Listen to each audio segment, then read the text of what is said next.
The prototype of the Spelliterally. This is done with 5 RFIDs, a TFT screen, and I'll turn the video in a second. I'll show you the back end of it.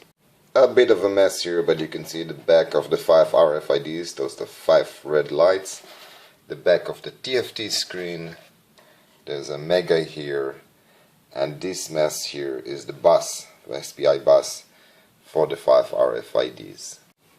The way you play is you place the right letters in the right positions, and there are RFIDs. I had to improvise. I only had to begin with 5 cards. As you can see, it says good job, and I will be asked to remove the cards and I'll get a new word.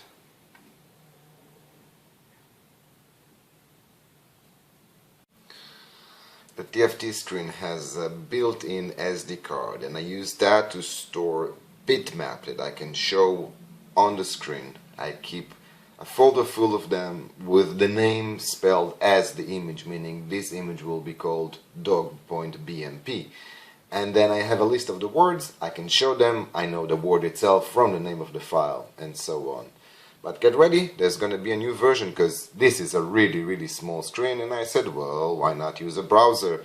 So get ready for the ESP8266 version coming soon. Thanks for watching. Hope you liked the video. For more, please subscribe to the channel.